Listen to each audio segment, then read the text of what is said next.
Good evening. Welcome to 5 Live Cricket. England 2-1 down against India after an absolute hammering in the third test. Over the next hour, we'll look at where it went wrong and whether England's approach needs to evolve for the remaining 2 tests, or maybe whether it's something else. Who knows? Alongside us for this one, current England batter Tammy Beaumont, former opener Michael Carberry, and ex-assistant coach Paul Farbrace, now in charge of Sussex. One from each of you on all of this, and then we're going to hear from Brendan McCullum. But 3 matches in, Tammy, 2-1 down. Are you glass half empty or half full? Half full kind of girl. I think we're obviously trying to emulate something similar with the women's team. So I'm fully on board with Baz Baller. I don't like the name. So, for me, I think the best is yet to come. Michael, half full or half empty? I'm concerned. I'll be honest. Very concerned. And I have been since this Baz Ball began. Right from the very start? Yeah. OK. Paul? I'm loving it, and I'm getting up at 4 a.m. every day in absolute hope that it's going to be a special day. It's been brilliant, but equally it's been very frustrating. I'm with Tammy. I think it's great to watch, and I think it's just, an amazing way to play Test match cricket. And I'm very hopeful that England can still get back into the series and even win the series. OK. There is a lot to drill down into between now and 10 o'clock, but let's start by hearing from the Test head coach. The 434-run defeat in Rajkot was the second biggest runs defeat England have ever suffered. If you're interested, the largest was in 1934 against the Aussies. Brendan McCullum has been talking to Stefan Schemmelt and says he isn't dwelling on the defeat. Brendan, when you suffer a defeat like that, do you guys analyse what went wrong and what you maybe could have done better? No, not really, because that opens the opportunity for A, noise, and also B, regret. I think from our point of view, we're all in every time we play. We're totally committed to what we're trying to achieve. Guys individually, I'm sure, will reflect on their impact on the game and how they went about things. From a group point of view, we try and turn the page pretty quickly and move on to the next opportunity, and that's the language that we talk as well. It's an opportunity. If you don't, then you can often get stuck in past failures, and that's not how we want to live our lives, but also to run this environment. So for us, we'll just turn our attention to the next one and try and keep the health and the confidence within the group high. Do you understand you might take some criticism from outside? Yeah, absolutely, but I mean, that's just life, right? That's what you sign up for. It's fine, I think that's from our point of view, we try and block out as much of that outside noise as possible. People were entitled to their opinion, good, bad or ugly. It's just the way it is when you're in a position of power like this and influence. So that's fine. It's all good. Is there some perspective needed? You guys have had some excellent results over the past 2 years, and this is one defeat, albeit a heavy one. Perspective from us or from others? Others, probably. No, again, they're entitled to their opinion. It's up to us whether we want to listen to it or not. We're very strong on ensuring that the dressing room is a very strong place where confidence is high and guys are back to go out there and allow their talent to flourish. If we allow the outside noise to seep in, that's our problem, The outside noise is always going to be there. So, look, it's fine from our point of view. We'll try and do what we know how to do, and that's to move forward, take on the game, and hopefully bounce back from 2-1. It'd be a hell of a win to win 3-2 in India. You talk about the process, the messaging. Where are you guys on your journey as a team? Has it fully got through? Is this team exactly where you want them to be? Or if they're not, what more needs to be done to get to that position? Look, we're obviously not totally screwed down on the method yet. We've seen some incredible development of players in the last 18 months to 2 years since we come in. There'll be times where we don't quite get it right because it's a hard way to play, right? It can be quite difficult. It's asking guys to take the game on and sometimes have to deal with failure. The upside of it is that hopefully we'll continue to put bums on seats. We'll make Test cricket more entertaining. We'll win more often. and will be a team which people really want to follow. So we've still got some progress to make and some things to improve on, but I think we're a better team now than we were 18 months ago. Just finally, if we'd said after 3 test matches it'd be 2-1 to India, given how hard we know it is to win even one test match in this country, let alone a series, 2-1 sounds okay. And there's still 2 test matches to go. You guys can still win this series. Too right, we can win the series. We've had a couple of tests where we've had to bowl first in pretty favourable batting conditions, which again, that's just the way that things land. Who knows what the next 2 tests have got in front of us, but look, we came back from 1-0 against South Africa after a very heavy defeat at Lords. We bounced back and played beautifully against Australia. We were 2-0 down in the Ashes, and we played our best test match in the third test under the most extreme of pressure and the most extreme of outside noise. We come back and obviously it was 2-2 in that series. We win the first one here when halfway through the test no one would have given us the chance. We lose the next 2. I'm pretty excited about the next 2. If we bounce back from this, then I know this cricket team is certainly is starting to get where we want it to get to. We'll see. Can you get a bit of positivity around winning the toss?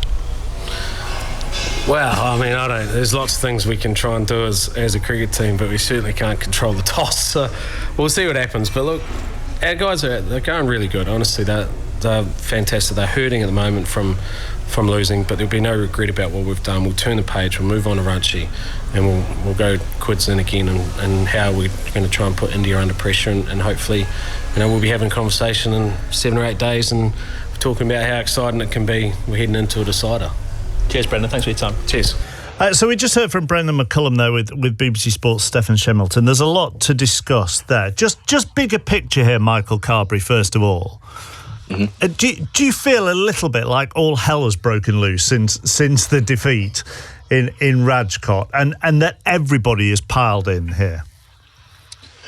Yeah, I agree with some of what Brendan's saying about keeping perspective. Look, I'll give Stokes and McCullum their pat on the back, if you like. I think they definitely brought the feel-good factor back to Test cricket in this country.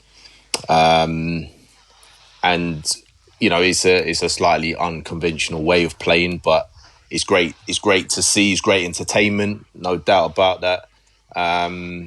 It's definitely putting bums on seats. I think largely where a lot of fans feel disappointed, I think it's mainly attacking play. I think we all like attacking play, but I think you've also got to be adaptable. And I think sometimes, the whole quids in approach, there were great opportunities I felt missed to win that test match. Having, I think going Where were they, Michael? Where were those missed opportunities in particular for you?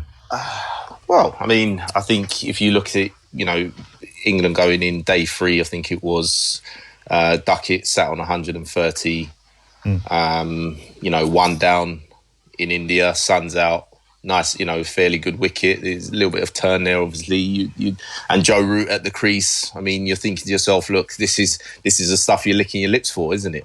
This is perfect scenario if England can bat even till tea. You think at the pace we know they can bat, they're going to put themselves in a really strong position to win the test match. But I think it's more. I think where the concern is for me is just the way the way people were throwing away their wickets, right? Like attacking play, yeah, it's all good, but it's got to be mixed in. I think life is all about balance, right? And you've got the art of batsmanship is to find the balance between attacking play and defence. You can't just go in there trying to trade from ball 1 to the last ball, and to be consistent at least anyway, right? You've got to, there's always ebbs and flows in an innings, and it's picking the right opportunities. And I think so. I'm not, a lot. I say Joe Root's getting a lot of criticism for the shot he played, but I don't think it's solely on Joe Root. If I was looking at that dismissal, I would say, well, look, in the circumstances, if England were maybe 50 for 5, then fair enough. But 180 for 1, 200 for 1 with Duckett on 130 or 40, Joe Root on 15 not out. Was there any need?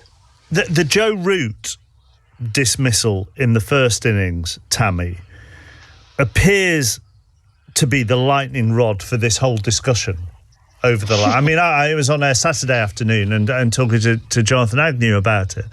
That appears to be the one that has set everybody off. Do you think?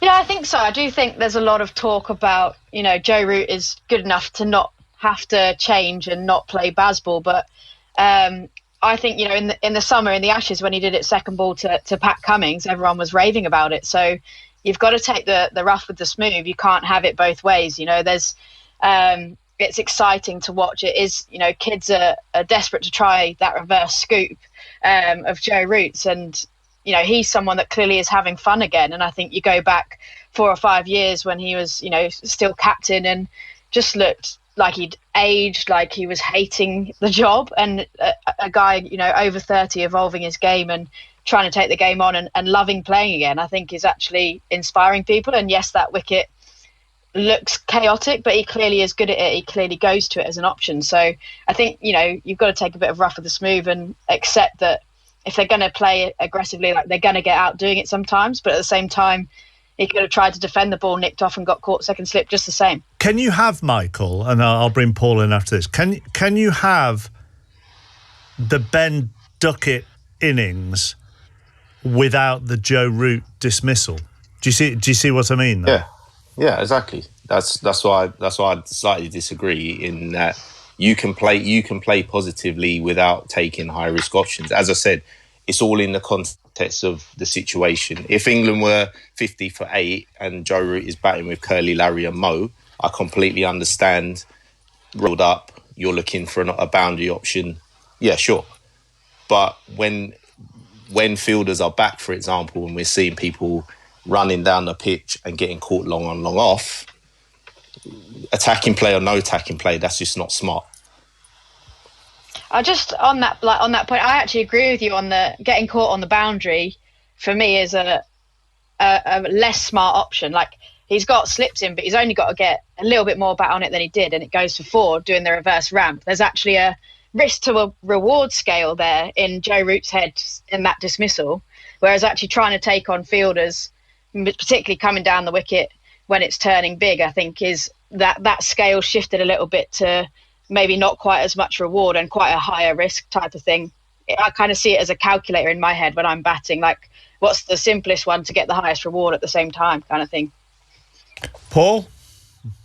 No, I think you're absolutely right, that the Root dismissal is the reason that we're having so much discussion about the game. And Michael is spot on. There needs to be a time where you work out, what does the team need from me at this particular moment in the game? Batting, bowling, fielding, keeping. What does the team need from me? I think what we're missing is that Rooty is in a bit of a hole. He's got 70-odd runs in 6 innings. Bumrah's bowled brilliantly at him. He's got him falling over his pads, which is the worst place for Rooty to be playing. And I think he felt he needed to put some pressure back on. And what you hear a lot from Stokes and McCullum is, how do we put pressure back on the opposition? And I think in this situation, Root is looking to put pressure back on Bumrah. He's trying to force him to change his line and length, and he's trying to make runs, as Tammy's talking about, with a shot that he has played really, really... He's only got out twice to it in Test match cricket. Now, I saw him played against Jofra Archer in Abu Dhabi before England went to Pakistan, and I was appalled. I just couldn't believe what I was watching. But the more I've watched him play it, the more I think, actually, it's a go-to shot. And it is a shot that will cause... Even if he scores runs off it, it is a shot that people will criticise. And he has left himself wide open at 200 for 2, 220 for 2, in a great position. If you don't get runs first innings in a 4 or 5 day game, you're always chasing the game. And that's what England put themselves in that position. They're brilliant from Duckett. And then from Rooty's dismissal onwards, it was just a catalogue of poor dismissals from a frustrating point of view. Can I just go back to telling us why you were appalled when you saw it in Abu Dhabi? Well, Well, I didn't think at that point that he needed to play it. I felt that he's got enough scoring shots. He scores quickly enough as it is. He doesn't need to play shots like that. But the more I've watched him play it, the more I can see the reasoning and the rationale that he plays it. And the game is moving in that direction. It's all about, this England team talk about putting the opposition under pressure, not just soaking up pressure, but putting the opposition under pressure. And I guess when it doesn't quite work out, it means that they are open to, a high level of criticism. But that's where they're saying, we don't really care about the criticism because we're actually playing the game how we want to play it, and we're trying to play it in a very positive, aggressive manner. But then I suppose the question is, Michael, how viable is it to expect to be able to put pressure on Jasprit Bumrah in his home conditions? Well, you can put pressure on it. That's what I'm saying. You can put pressure on in quite a number of ways. It doesn't have to be exclusively boundaries, which is what it seems to be at the moment. So what about getting down the other end? Is that not positive? Is that not a smarter way of doing it, particularly if someone's got the wood over you? Sometimes, as it was always said, get down the other end, have a think, have a reset. Sure, if Joe Root's spent time at the crease and he's got himself back in, like Fabi says, I don't have a problem him playing the reverse sweep because he's invested balls at the crease. When he's only on 15 and not in great touch, you'd think, well, and as I say, I come back to it again, the bigger picture. What does the team need, right? I think it's the option for me. Yeah, I agree with Michael. And as I say, I go back to what I said a couple of minutes ago. I genuinely think that Rooty just looks like he's battling for runs at the moment. And rather than just doing the simple, basic things well. I mean, Ben Stokes, when he started off as captain, he was described as reckless. He was getting out, playing huge shots, running down the wicket, smacking in the air. But basically, he was saying, look, lads, this is how we're going to play. And it's okay if you get out this way. Rooty doesn't need to go in and be reckless when he first goes in. And that's where recognising the situation, this is so similar to the test match at Lords, where you saw Lyon limping off. He's out of the test match, he's probably out of the series. And in the next half an hour, Australia went to plan Z, they bowled bouncers and 4 England players got themselves out. And that's exactly what it felt like again in his second innings. But what's interesting is how this England team keep talking about, we're not bothered about things that go wrong, we're only interested in what can go right. But what the frustration for me perhaps in this test match was a couple of things, we don't care how many runs they score in the second innings, more the merrier, we'll chase whatever. It's all very well being positive, it's all very well being, really upbeat, but equally you've got to be honest and you've also got to be clear. And I just don't think the England team looked as clear in this test match at any time under Stokes. I thought they looked scrambled and they made mistakes they didn't really need to make. I mean, I suppose, Tammy, if I follow on from what Paul was saying there, I mean, that part of it, however positive you are, however glass half full you are, there are certain things that you just go, it might have helped if you hadn't have said that. I realise people give post-match interviews in the heat of the moment and can be confident and so on and so forth. But Ben Duckett at the close of day 3 saying, the more the better, this team is all about doing special things and creating history. They can have as many as they want and we'll go and get them. Yeah, I mean, I admired his optimism at that point, but I think if I was in his position, I probably wouldn't have said that myself. But I think I agree with Fabi there on many of his points that while I am incredibly excited about it and, I think the way it's engaging fans is exceptional. I think of my dad as a Leeds United fan. He's still a fan, even though they get relegated and make a lot of mistakes sometimes. But I think that's part of the fun. But I think with this England cricket team, I think that's the one thing, if I was going to criticise and kind of ask them to work on, is that smartness alongside it. I think they're kind of, it's good when plan A goes well, plan B, they're pretty good. Then when it gets to sort of time to shift and adjust quickly, sometimes they miss that opportunity. I think Carbs hit the nail on the head with 200 for 2 in the first innings. That's where you kill a team off and you get ahead and you go big. Whereas I think we let it slip, didn't adjust quick enough. And if we can start doing that the way we play Bazball, then I think this team will be unbeatable in any conditions. Yeah, can I just jump in? I think that's an excellent point from Tammy there, right? Yeah. And I think largely we're all aligned, and what we'd like to see is that adaptability is that I'm not against attacking play, so let me just like put that out there. Right? I like attacking play. Right? I like attack. You're not the fun police, Michael. You're all right. Exactly. You're all right. I like to see the ball disappear to the boundary, as Fabi knows, right? That's cool for me. But I think, in all seriousness, look, we all three of us want to see England dominate world cricket, right? That's the big picture. Now, if you look at all the great teams that's ever been around, the Aussies of the 2000s, the West Indies of the sort of 80s, 90s, they were adaptable in their approach. That yes, they took the game forward, ahead of, some might say those two teams were probably ahead of their time in terms of run rates and all those things. So, yes, attacking play, absolutely. You've got to move the game forward, but also what those teams and players were very good at. And this is, I think, I suppose, getting the balance right, as I said at the front end of the show, is adapting. There's times where you have to soak up some punches, right? You have to in order for the bigger picture to set the game up. And it's just important that, it's not excuses being made that, they can have as many as they want, we'll chase it. Because I think it's very easy to start creating an excuse culture, which is equally as detrimental for me. Well, it also becomes, doesn't it, Paul, slightly... laughable might be a bit harsh, but it doesn't become very believable, really. Genuinely in their heart of hearts, they aren't going to think, yeah, go on, we'll chase 600. That'll be a laugh in the fourth innings.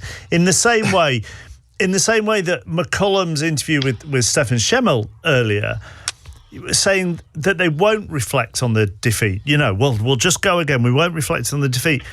That can't be right. I mean, I don't know. No. I don't know a single coaching team in any sport or group of players who don't reflect after a game on what has happened. I don't. Coaches, players, everybody in that team will reflect. I don't care what they say, and that's where you're right. You said earlier, you do middle of a test match. You got sent out in front of the media. You're not going to say, we're terrible, we're hopeless, we're going to lose this game tomorrow. You go out, you talk, you find positives and, you chat so that you try and find some way of spinning it. I absolutely agree with you. This team, and that's where I think they've got to be really careful. They've got people on board. They've got everybody loving the way they play. Don't get too cocky and arrogant with the way that you speak at the end of the day. Be honest with how you see the game. Yes, be positive in how you approach it, but don't be daft in some of the comments you make, because I think very quickly you can lose people and you can lose that respect that you built up by the way you play in the game. And I'm pleased to hear Michael. I was getting a bit worried there first 20 minutes. I'm pleased to hear Michael. Because I seem to remember the bloke had a flashing blade and used to smash it through the offside, and when you bowled short, he pulled and hooked you for six. So I was getting a bit worried then. But that message, just a final one on that messaging, Paul, because you will know it more than anybody, and the England men's media side of things is such a brilliant operation. Honestly, they've run it so well for many years. They're very open. You get a lot of access to a lot of people, but at the end of the day, how they control it has always been very good. If England have had a bad day, it will invariably be an assistant coach or the spin bowling coach who comes out. But it, Tammy, don't you? You know how it works. Yeah, and if they've had absolutely. a good day, then whoever's taken the most wickets or scored the most runs or the captain will come out. So a couple of those messages did surprise me. Yeah, 100%. And that's what I say. Let's keep the honesty, keep the upbeat way of wanting to play the game, but keep it real as well. Let's not get cocky and arrogant. Let's keep a semblance of, actually keep people enjoying watching this team and keep people understanding the message that you're trying to send out to why you want to play that way. I'm all for them keep talking about, we want people to watch Test cricket. We want to put bums on seats. We want to excite. We want to make boys and girls want to watch cricket. That's absolutely fantastic. And Tammy, in the way that she plays and the way that the women's team are playing now, they're trying to play exactly the same way. And that's fantastic for the game. But just don't get too carried away and get too cocky sessions when you just put your hand up and say, we might not have got that right today. Do you sense, Tammy, that the sort of reaction a little bit to what's happened in that third test will make McCullum and Stokes go even harder in the fourth? I appreciate, the toss will play a part, and they haven't been particularly lucky with the toss, have they, so far in this series?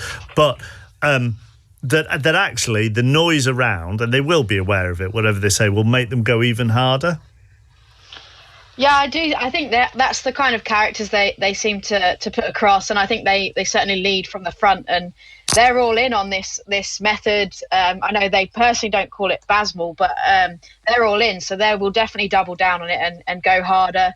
I think the other players, though, I think you think back to the Ashes, we probably made some mistakes in the first two tests, and then we actually came back with a different approach. Once they put a lot of boundary riders out, we found a way to still go at 4.5, 5 and over and adapt test on test. I think they do adapt just a little bit slow and not in the moment of the heat of the test. So I think it will be a different performance, but I think Stokes in particular will be leading from the front and probably coming out harder just to prove a point. Paul has touched on the form that Joe Root is in. 77 he's scored in total in 6 innings. Johnny Bairstow has averaged 17 in this series. In the third test, he faced just 7 balls. In the middle of a series, particularly a series, India and Australia are the two hardest places, aren't they, Michael? You're in the middle of a series in India and you're searching for form. How difficult is that? Yeah, it's very difficult. And a lot of the time England have found themselves batting on the trickier end of the pitch as well, so that hasn't helped, and when you are searching for form, it's very difficult. I think it's going to throw up an interesting selection meeting. I wouldn't want to be the one making those calls necessarily, but and what they do with Johnny Bairstow versus Ben Foakes, because the other thing is to throw in the mix is because of this batting collapse, it's made a very young Jimmy Anderson at 42, back up day to day. It's very tough on those pitches to, 42 to run in back-to-back days, 20-25 overs in the searing heat. Mark Wood, again, we know we have to look after Mark Wood for him to, again, run in back-to-back days. So, that will have a physical impact on those two. Is Woody going to, these test matches have come quite close together. So are they going to, play the both of them back to back? So, it throws up an interesting argument now of do we, again, is Ben Foakes going to be the fall guy, or are they going to go with the sort of, you got us into this, you're going to get us out? When you say Foakes to be the fall guy, do you mean then bring in Dan Lawrence and to strengthen even more and give Bairstow the gloves? Yeah, possibly. I think they might have to look at that maybe as an option. I think because these wickets. I was looking at some of the average scores at Ranchi. I mean, it's 497 on first innings, so it's quite a high scoring ground. So you're going to have to think about either an extra bowling option to give the likes of Jimmy a hand, just in case we have another capitulation, or do you go down the extra batter route because maybe certain guys are not informed. So it'd be an interesting selection panel. Can you do as a coach then on tour with Root and Bairstow if they're struggling, Paul? You just keep reminding them what they're good at. Neither of them are looking for something they haven't done before. They're both supremely talented. They're both know their games really well. But you can see that they're struggling. You can see they're battling. Just their first 10, 12 balls, you can see that they're finding it really difficult. And obviously, the longer the game goes, it spins sharply and you're trying to get yourself in those conditions. It's tough. All you can keep doing is just keep pumping them up. And, I'm surprised in McCullum's interview, he didn't say that Bairstow will definitely play. He said, he sort of said, I expect him to play, but I'd love for him to say, of course he's playing. He's in the team. He's in our best team. He plays the game how we want him to play the game. And that's one thing, when you come to selection, if you ask your team to play in this ultra-aggressive, positive way, when it doesn't quite go, you've got to back them. And that's where I can't see them changing the team. And I get Michael's point. I actually hadn't thought about leaving Foakes out. I mean, I think the way Foakes has kept wicket has been sensational. I'm sure Michael's not talking about his keeping. And I get the point about, do you bring in Dan Lawrence, who's their only batting option? I think their positive way, and Tammy's right, I think they'll just say, I don't care what's happened before, we go even harder in the next one. And the way of doing that is to pick the same batting order and say, this is our team, we're backing this team, and we're not going to change our batting order. I think they will change the bowling side, though, the bowling point of the team. I'll come on to the bowling in a second. There was an article in the Telegraph, Tammy, that, and the quote was, the message that dropping Bairstow would send to the squad would have a seismic impact. If the miracle worker of the 2022 summer is dropped after 3 fruitless tests, suddenly nobody's place is safe. And for context there, Zach Crawley, they stuck by him in the summer of 2022. He went 12 innings without scoring a half century. So, McCullum and Stokes do take the patient route when it comes to selection. Yeah, they do, and I think that is the key. I think Farby hit the nail on the head there, that, playing in this way is about trust, and trusting that you are allowed to make mistakes, you are going to be backed to the end of the earth, and that you are going to go out there and express yourself. You're going to take risks, and sometimes you're going to fail. And I do think, swapping it up too quickly with certain players would send a message and would create a bit more fear, anxiety, worry about, if I take this on, am I going to keep my place? And I think if you've got that in your squad, then it would absolutely cause a lot of cracks with the method that Bazball brings. Michael? Yeah, 100% agree. I think it's one thing I loved. I would say about this Bazball era that we're in is the fact that players now are being given a fair run, and I'm going to stick up for the good old openers club here. It's nice. You got to stick together, man. You know what I mean? But it's nice. It's nice. It's nice to see Ben Duckett, Crawley, whoever's coming, that they've got a run together, because it's important. It's an important, I don't think a lot of people realise how important having familiarity at the top of the order against the new ball is, right? So I've loved that part of things, that, yes, Zach Crawley may have missed out and he might not be everybody's choice of openers, but they've identified him. He fits the mould of the way they want to play cricket, same way the way Ben Duckett does. So I think, yes, it would, at this stage, although it would be a very easy thing to do to drop Johnny Bairstow, because obviously, and I'm saying this purely not because I don't rate Johnny Bairstow, but I'm saying this purely on the fact that I think physically, it's been a very toiling, grueling test match for James Anderson, for Mark Wood. They are players that we do need to protect a little bit, but I think also it will send out the wrong message to the batting lineup if you start making wholesale changes. For me, I think you just got to back this team to get you out of it, really. Just one more on the batting, and in particular, I suppose from a county point of view, Paul, which is, as long as McCullum and Stokes are in charge of this England side, what does that do for batters trying to get into this England side? Well, it's very clear. If you want to play for England, this is how you're going to have to play the game. You're going to have to be positive. And, we've got 2 lads who've just come back from the England Lions tour, and one of them today, I was throwing them out in the nets. So we're throwing seamers, myself and Grant Flower, the batting coach, and he's reversed rampiness. And, both Grant and I looked to one another and said, well, we're going to have to deal with this. And we're also going to have to deal with people getting out in that way in the county game. Flat pitch at Hove and you're 220 for 2 and someone gets out reverse ramping a seamer, your normal state would be, oh my goodness, what's he doing? To actually thinking, well, actually, they're playing this way because they want to play for England. And I think we've all got to cope with that. 1 or 2 county coaches last year, we had that discussion. How do we deal with it? How do we cope with it? But it's very clear. It's never been clearer. But do you have to be consistent with your messaging there? If you're I don't know, your 22-year-old opener who wants to play for England does that, and you go, well, he wants to play for England, fair enough, that's how he does it. And then you have, I don't know what your batting lineup for the new season is going to be, but you have a 35-year-old batting at number 5 who is never going to play for England but does the same thing. Are you consistent in your approach? Well, that's where you've got to be. I don't see Pajara doing it when he comes to play for us on flat wickets.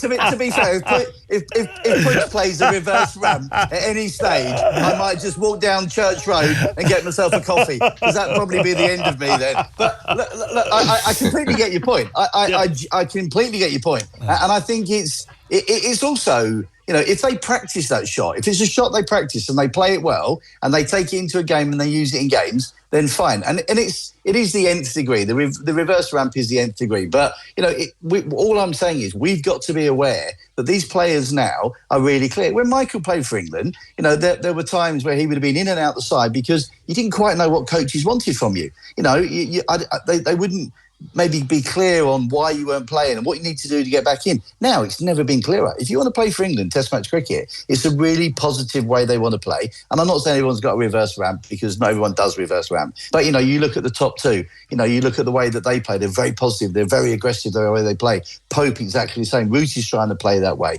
So it's very obvious and it's very simple. But us county coaches have got to find a way to make sure that we're helping our players, because I've said this many times, players don't learn from coaches. They learn from players, and they copy and they watch, and it's our job then to make sure we facilitate that learning for them. And you have said, Tammy, that approach now, that's how the women's team are going to play. So are you seeing similar changes in those who are aspiring to get into the England women's setup? Yeah, absolutely. I think it's almost been even better in the women's game, because I think almost a tendency as teenage girls. I bumped into the England under-19 training the other day and asked the coaches what was going on, and they said they kind of don't want to put themselves out there. They don't want to make mistakes. They want to be perfect. And actually, the whole way of doing it is just revolutionising, women's cricket in England, because people are not worried about making mistakes. They're trying to push the boundaries, see how far we can go. Can we hit sixes? Can we get the boundaries moved out and still hit sixes? And I think it's really exciting. I think there's so much talent that have almost always been thinking, I've got to have the perfect technique, I've got to not get out. And actually now it's just opening up people's minds to what is possible. And I think particularly in women's cricket, the acceleration and growth that can happen and has happened in the last 4 years.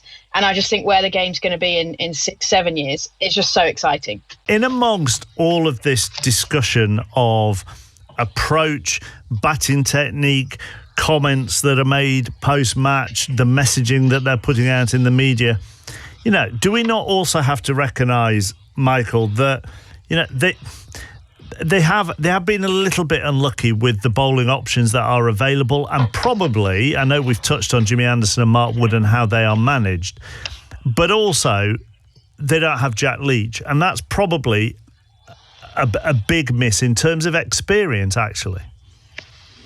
Yeah, it's a huge miss. And if you look around county cricket, there isn't an experienced spinner going around. I mean, we've gone to India really with 3 rookies, which is pretty tough going at the best of times anyway. And we've put a lot of faith in these 3 young guys who, for what I've seen so far, I think they've actually done quite a amicable job in all the carnage. I think they've held their heads up pretty well. I think in particularly Hartley's been outstanding, I think, and Rayan Ahmed's, strikes me as a kind of fellow who's, he's not someone to sort of back away from the challenge too much. He loves to get in the thick of things. So that's great to see for the future. And I think that side of things will obviously, take a long time to kind of develop as it generally does with English spinners. The worry is on the seam department. If you look at it, I mean, it does look very threadbare for these conditions. Yeah. You take Wood out of that equation, and you're thinking, right, what can we hit India with that doesn't need the pitch? Someone that can take the pitch out of play and just go through this lineup with a bit of pace. You're looking at, the only one there on that lineup really is Atkinson, but again, he's a rookie. He's very new to county cricket, far less international cricket. So that's a big expectation to put on his shoulders. I'm not sure where the likes of Jofra and these guys are with their bodies and where they are in terms of their returns and rehabs. Farbs will probably know more than me, but we need someone of that ilk where we could say, right, we can give Woody maybe a test off. We can bring in someone else. We just at the moment we just don't have that battering ram to be able to really shake up this Indian lineup. So it as I said, it did pose that interesting question early on about what do you do with Bairstow and Folkes? Do we make that change? I think I agree with the two guys there. I don't think it will make it sends out a very good statement if you do drop him, and I don't think they will. But it's going to be tough going for Jim and Woody to go to again with a test match not that far away.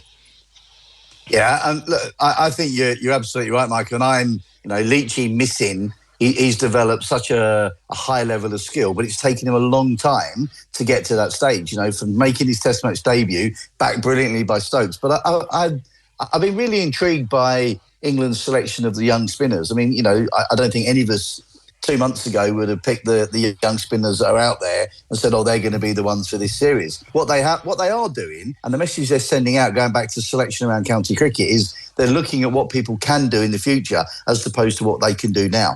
And I think that's a really exciting way to select from, because it's very consistent in how they're looking to play and how they're looking to select as well. And I've been really impressed with Hartley. I think Hartley has been someone who's really stood up and shown he's got a great level of skill. But you're competing against two international spinners in Ashwin and Jadeja who've got nearly 800 Test wickets between them. And it's really, really difficult for our young spinners to compete. But the only way they're going to do that is to play those games. That's the only way they're going to learn. It's not exactly. It's not going to. It might not help them in the short term in terms of winning a series, Tammy. But in the long term, there'll be plenty of positives. Yeah, exactly. I think, you look back and I think Shane Warne got 1 wicket on his Test debut, and we were asking 3 lads to go out to India and try and take 5ers every game. I think Tom Hartley said he'd only ever been to India once before the entire series. So I think they're doing a pretty good job in the circumstances. And until this Test, they were way ahead of the Indian spinners in terms of wickets taken. So they've done pretty well. And I think, in 4 years' time when we probably go to India again, I don't know the Future Tours programme, but all 3 of those players are definitely still going to be around. And, these types of experiences are just going to make them so much better. And you never know, Tom Hartley could do a Jadeja and be batting at 5, getting 100 and getting a 5-fer in the second innings as well. Who knows? I don't think anybody's aware of the Future Tour programmes. I mean, they tend to. What may be written down now may change tomorrow. In my experience of trying to plan around Future Tour programmes, about to head out to New Zealand, aren't you, Tammy, for England's white ball tour? There, I think one of the interesting things here is that the women's game is now feeling what the men's game feels because players are missing because of franchise leagues. So the WPL is clashing with our first 3 T20 games of a 5-match series. I think the WPL dates came out very late and we couldn't do anything to change the New Zealand series. But I think it's good. Well, it's good in my case because it kind of opens up opportunities for a few players that probably would be carrying the drinks for the first few games, and with it being another T20 World Cup year, gives people opportunities to get on the park and show what they can do in an England shirt. So it's when it's on the edge. Well, that's the big thing, isn't it? I mean, so Sophie Ecclestone, Alice Capsey, Nat Siver-Brunt, Danny Wyatt are missing the opening 3 games, as you say. But as we look to increase the strength in depth in the women's game and provide more international experience for a lot of players, whilst it's a blow on one hand, it is a positive on the other. Yeah, exactly. I think that's almost the good thing about it. I think there's actually we're playing a lot more now. We're going on a lot more tours, but actually there isn't that much cricket, and very rarely do we actually rest players from series just because it's almost always another World Cup coming around. It's kind of quite different to the men's game. We don't have Test series where you do kind of need that deload from. So actually having this opportunity is quite rare to get some players onto the pitch. Do you get something special for your 100th T20 cap? What do you get? Is it a gold cap? I'm trying not to think about it too much. Oh, sorry. I regret that I thought I was going to have made my 100th T20 game in Adelaide and it got washed out. And then I obviously got dropped for the summer series. So it's been 2 years in the making. I still don't know if I'm going to play yet or not. So I'm trying not to kind of hang my hat on it, but it would be an awesome achievement. But yeah, you get presented with a nice school girl type hat with a tassel on top. Right. It will happen, Tammy. Come on. It is a positive to mention it, surely. Oh, yeah, it is. I just think my perspective's changed somewhat since I almost expected it on that day in Adelaide. And now I feel like, if it happens, it would be amazing. But I think it's more important to just enjoy the kind of ride a bit more. So we're going to reflect on the career of the South Africa all-rounder Mike Proctor, who died at the weekend at the age of 77. He played 7 tests before South Africa were banned from playing international cricket in the 70s because of the country's apartheid government. He spent 14 seasons at Gloucestershire. David Graveney was a teammate and joins us now. Evening, David. Thanks for coming on. No problem, Mark. And just the effect that he had on the county is probably best summed up by the fact that Gloucestershire was known as Proctorshire during his career. And quite justifiable as well. His performances with bat and ball were extraordinary. We managed to get to 2 finals in the Gillette Cup and the Benson. And if you look at the scorecards, his contribution was extraordinary. And they are showing highlights of his performance in the semi-final against Hampshire, where he took 4 wickets in 5 balls for us to win the game. So, I'm sure lots of people that you speak to in any sport, they reflect back on being on the same pitch as people who were great players, and he was a great player. And Gloucestershire benefited from the political situation at the time, which sadly for Mike meant he sort of missed out on becoming a test great, really. He did, and he was one of many players, Mark, same way. Their side, if they played, and there are obviously reasons why they didn't, but the likes of Barry Richards, Eddie Barlow, both Pollocks, Graham and Peter, they were a fantastic side. So you're right in saying that we benefited from having him for 14 years. And it was in an era that you might remember, actually, when overseas players just played for one club rather than 45. Yes, yeah. But the point about that, David, you are right. I mean, is that they become adopted sons of the county where they are at. I mean, from my own we're talking about Mike Proctor, but my own personal experience growing up. But Clive Lloyd is revered as a Lancastrian. Well, Clive Lloyd and Farouk Engineer were just they're major players in Lancashire. And that's the same for Mike. And that was the same for Mike at Gloucestershire. And it would be for lots of overseas players around the county. And you've spent 14 years, you become part of the community. And the outpouring, as you can quite understand, from around the world, but particularly from people who saw him play for Gloucestershire, is justifiable. Yeah, Chappers, just listening to Grav chatting there, I mean, we've spent 40 minutes tonight talking about positive, aggressive cricket in this modern game. Mike Proctor epitomised that in the way he played. I mean, I think, Grav, I'm right in saying in 3 games he got 100 and fifer in the same game. I mean, the guy was a transformer of the game. He moved the game forward because he had unbelievable skill and played the game in such a brilliant way and entertained people. That was a great thing about him. I don't know what he would have done, Fabi, if he played T20. They could have had to find some more balls for him to play. Definitely. Yeah, so they played a form of cricket that relates very much to what's happening now. So, you feel sorry for him, but you're right, Mark. We were the benefactors, as other counties were for Liv playing down at Somerset, and Fabi would have played with and against lots of people who contributed to our game. I've always been a great fan of overseas players, but we were lucky that we had him for that period of time. I mean, you talk, Paul, about some of his stats. He took 4 first-class hat-tricks, 2 of which were all LBW, and he also, which is a phenomenal achievement, took a hat-trick and scored 100 in the same first-class match twice. Amazing. And you look at his test match stats, 7 test matches against Australia, and he took 41 wickets in 7 games at 15 apiece. I mean, that is unbelievable, and, where he lost out on a fantastic international career, county cricket benefited hugely. They really did. And as I say, he moved the game on. He was a game changer and one of the very few that really has changed the game during their playing career. And just a final one, David. He loved the game so much. He went on, didn't he, to becoming a match referee. He was a coach as well, spent 3 years with South Africa after they were readmitted. Yeah, and he did lots of, and actually the current project he was involved in, Mark, was looking after underprivileged children in the Durban area where he was brought up and played. He ploughed a lot back into the game, so he'd be really sadly missed.